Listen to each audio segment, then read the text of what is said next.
আসসালামু আলাইকুম। প্রথমে দুঃখ প্রকাশ করছি তোমাদেরকে কষ্ট দেওয়ার জন্য, দৈব চয়নের কারণে। এটা কেউ মনে করছে একটা হাসি ঠাট্টার বিষয়, আমাদেরকে ইচ্ছা করে কষ্ট দিয়েছে কিংবা এরকম উদ্ভট কেন চিন্তা করলো, এটা কি ফয়দা হবে। আমাদের লক্ষ্য ছিল যে কোন রকমের বায়াস যেন এটার মধ্যে না ঢোকে।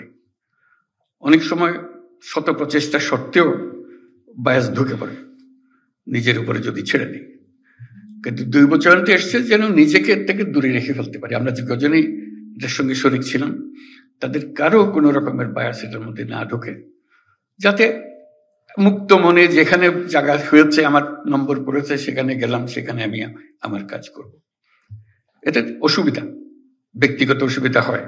কোথায় গেছি পড়লাম, চিন্তা করি না কোনোদিন এখানে কাজ করতে হবে, আমরাও ভাবি না যে এর জায়গায় এখানে হবে, ওর জায়গায় এখানে হবে।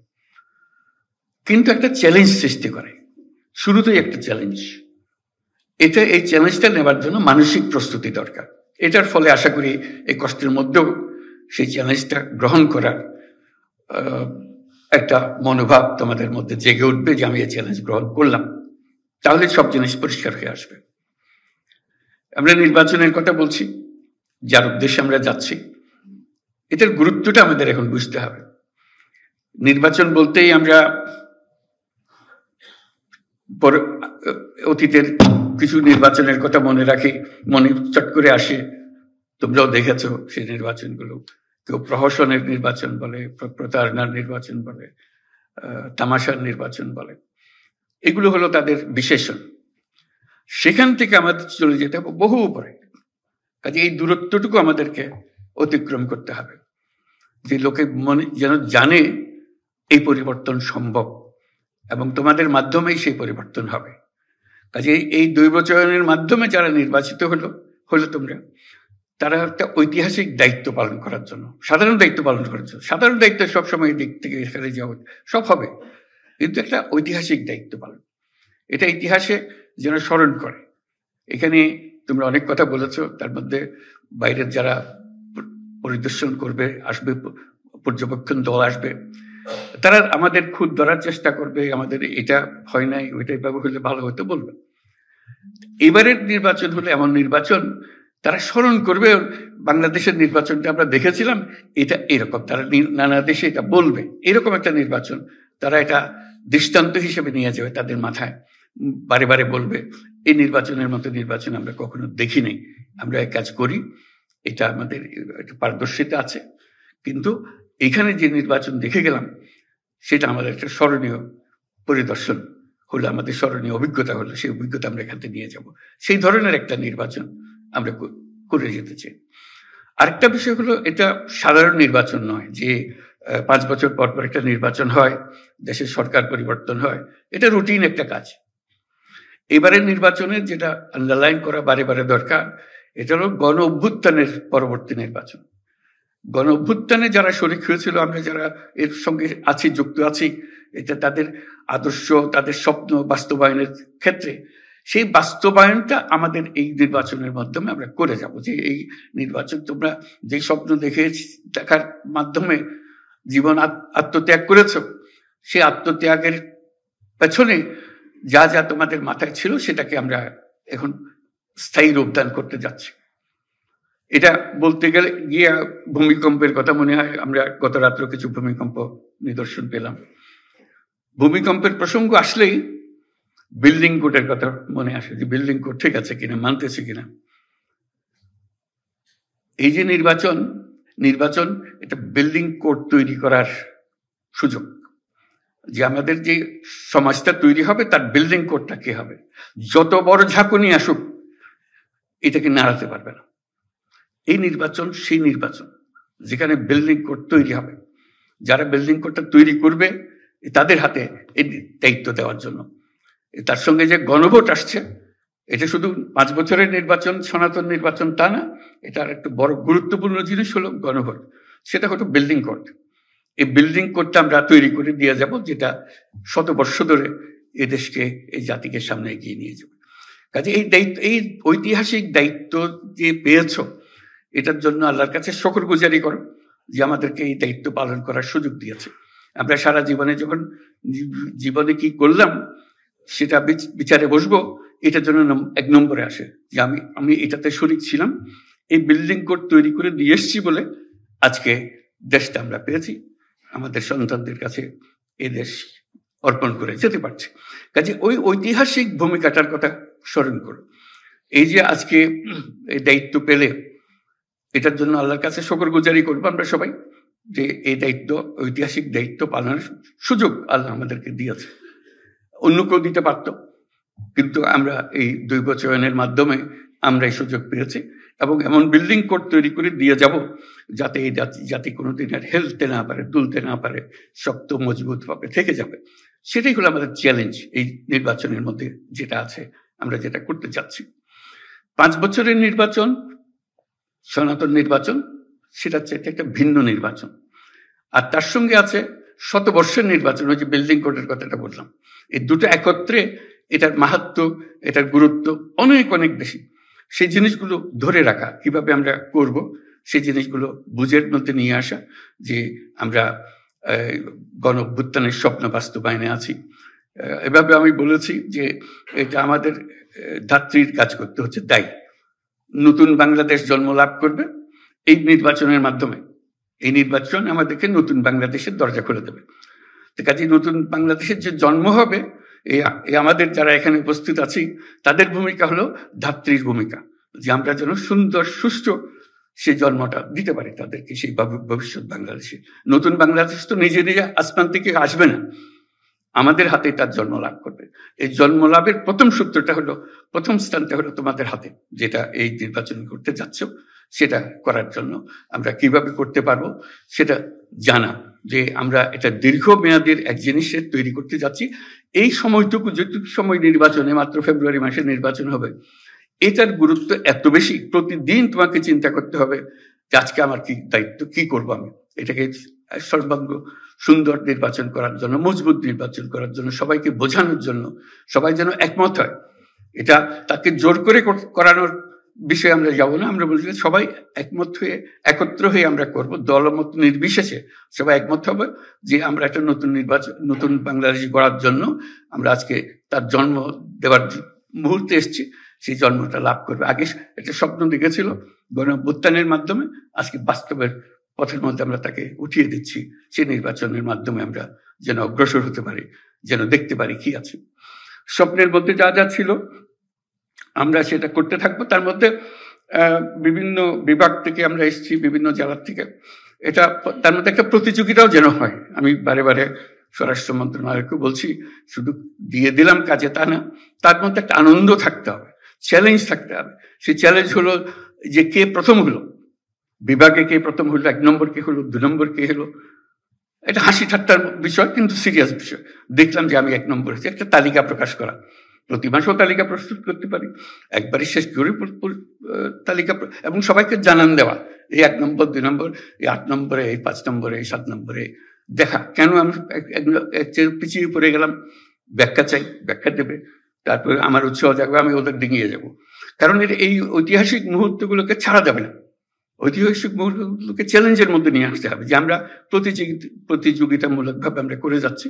আমরা সবাই মিলে, আমরা একটা, আমাদের রাষ্ট্র আমাদেরকে দায়িত্ব দিয়েছে এই বিল্ডিং কোড তৈরি করে দেওয়ার জন্য, মজবুত করে ওটা ইঞ্জিনিয়ার ডিজাইন করে দিয়েছে, এখন আমাদেরকে ঢালাই করতে হবে, এটাকে ঢালাই করে তৈরি করতে হবে সেই জিনিসটা, সেই কাজটা আমাদের হাতে দিয়েছে, আমরা এটা করে যাব। সেই করার মধ্যে একটা প্রতিযোগিতা হবে, সুন্দর প্রতিযোগিতা হবে, কে কি করলাম, এবং সৃজনশীল হতে হবে। সব কথা কাগজে লিখে দেওয়া যায় না, মাথায় আসে না, কিন্তু এই লেখার ফাঁকে ফাঁকে তোমাকে সৃজনশীল হতে হবে। এই জিনিসটা আমি কিভাবে করব, এটা আরো সুন্দর করে করবো, জিনিস এটা দিয়েছে, আমি এটাকে এইভাবে আরো সুন্দর করে করব, এই জিনিসটা মাথার মধ্যে রাখা। বিভাগে আভ্যন্তরীণ প্রতিযোগিতা হবে, সারা দেশব্যাপী একটা প্রতিযোগিতা। বিভাগের সবচেয়ে 1 নম্বর যে হবে, এই 8 বিভাগের মধ্যে 8 জন 1 নম্বরে হবে, তাদের মধ্যে দেশের মধ্যে সেরা কে হবে।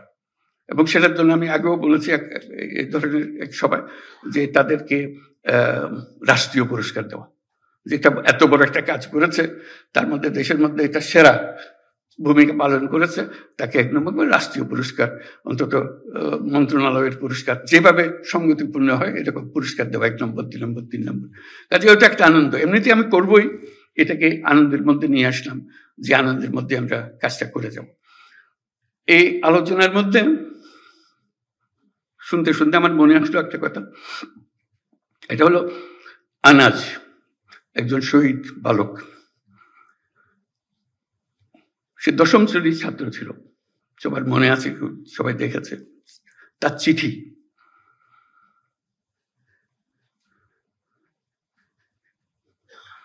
সে মিছিলে যোগদান করবে,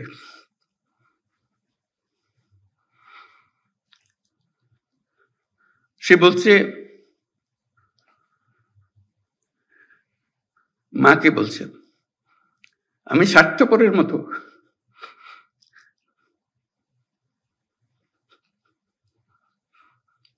বসে থাকতে পারবো না, আমাকে মাফ করে দিও, যদি ফিরে না আসি আমাকে মাফ করে দিও।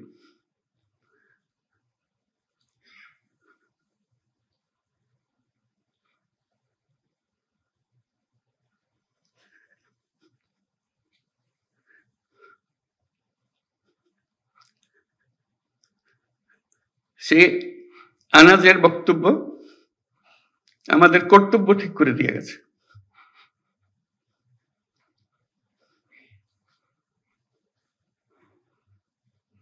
আমরা বসে থাকবো না,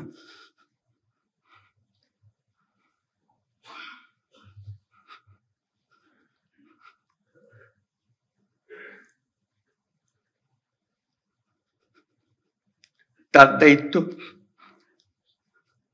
সে যে দায়িত্ব আমাদেরকে দিয়ে গেছে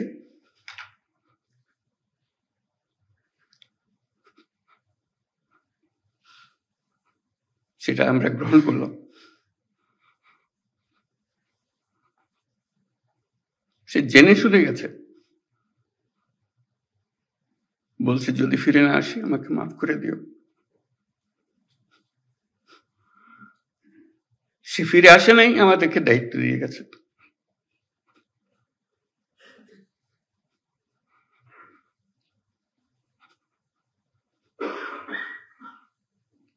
সেই কাপুরুষের মতো বসে থাকতে চাইনি, আমরাও কাপুরুষের মতো বসে থাকতে চাই, আমরা তার স্বপ্ন বাস্তবায়ন করতে চাই, এটি আমাদের দায়িত্ব। আমরা যা বর্তমানে করি তার চেয়ে বহুগুণে বেশি করতে পারি, আমাদের সে সক্ষমতা আছে, মাত্র 3 মাসের জন্য সেই ক্ষমতাটা ব্যবহার করব।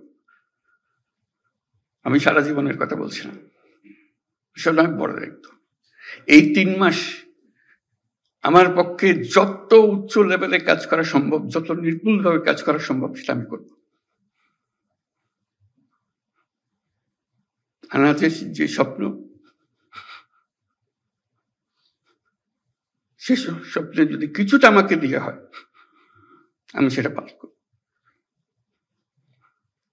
আমার মনে হয় তোমাদের কর্মস্থলে যাবার আগে সবাইকে আনাজের চিঠিতে যেন সঙ্গে দেয়, নিয়ে যাও, তোমার ঘরে টাঙ্গিয়ে রাখো, তাহলে আমার এত কথা বলার দরকার হবে না। সেটাই নির্ধারিত করে দেবে আমাদের দায়িত্বটা কি। সেই সময়টা এসছে, আমরা বলছি উৎসব মুখর হবে, ঐতিহাসিক হবে, সবকিছু এর মধ্যে এসে যাবে। কারণ এটা শুধু উপরওয়ালার হুকুম মানার জন্য করছি না, আরো বড় হুকুমওয়ালার দায়িত্ব আমরা এটা করছি, এবং সেই হুকুমওয়ালা উপরে আর আমার ভেতরে, আমার মধ্যে কি আছে সেটা আমি প্রকাশ করতে চাই। আনাজ যেরকম প্রকাশ করে গেছে,